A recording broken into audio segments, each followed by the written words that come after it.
Why Godzilla 2014 is great. You see, when Godzilla Final Wars was a huge success, Toho decided to just renew the interest of Godzilla and they chose to not even produce any more Godzilla films during these days. Meanwhile, director Yoshimitsu Banno, who directed Godzilla vs. Hedorah, he was considering to make a 3D short film, which is, he would call it Godzilla 3D. But this so far film was never became a reality, and during that time, in 2010, Legendary had the interest on the Godzilla franchise. They chose to quickly just seemingly acquire the rights to the character in order to even make Godzilla movies on their own. And their movies won't have any connection to the 1998 film. We're talking about why was the 2014 film so great though? Well, Garrett did an excellent job on the sense of anticipation and relying on high suspense.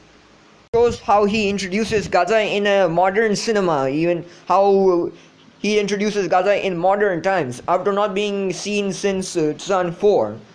Many other fans actually, however, dislike this movie for some reasons because the monster action, Godzilla was not the main focus, or even the Mutos are not the main focus at all, because we just cut away from the monster fights.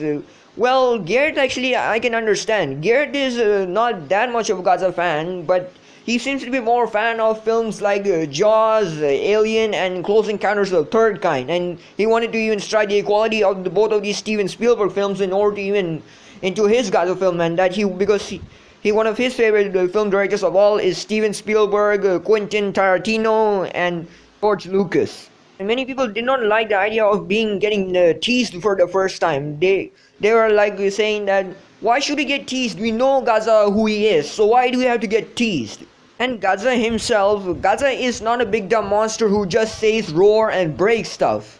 He is a character that makes Godzilla distinct.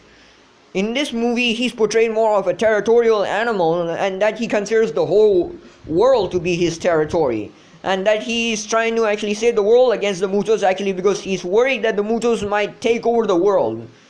And meanwhile, actually, he's not like the Showa Godzilla though, mind you. But it shows how Legendary kickstarted the MonsterVerse before they would make on movies like Constellation as well as the sequel for this movie, Godzilla King of the Monsters. And Godzilla himself in this movie, you know that Godzilla is not a big dumb monster who just says roar and breaks stuff. He's a character, he has a personality. In this 2014 film, he's portrayed more of a territorial animal. And unlike the Showa Godzilla and the Heisei Godzilla and many of his previous designs, but with the exception of the Godzilla from Godzilla 2000 Millennium, he's portrayed as an anti-hero just like how he was before. He's portrayed as a territorial animal who considers the whole world to be his territory. And the reason why he fought the Mutos is due to his personal grudge. He believes that the Mutos might take over the world and they will overpopulate everywhere.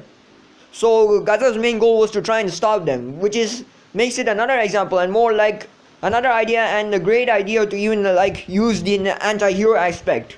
Because this makes Godzilla even very similar to the original 1954 Godzilla and also respects the 1954 film due to its tone. And not going to even be as silly as the Showa films.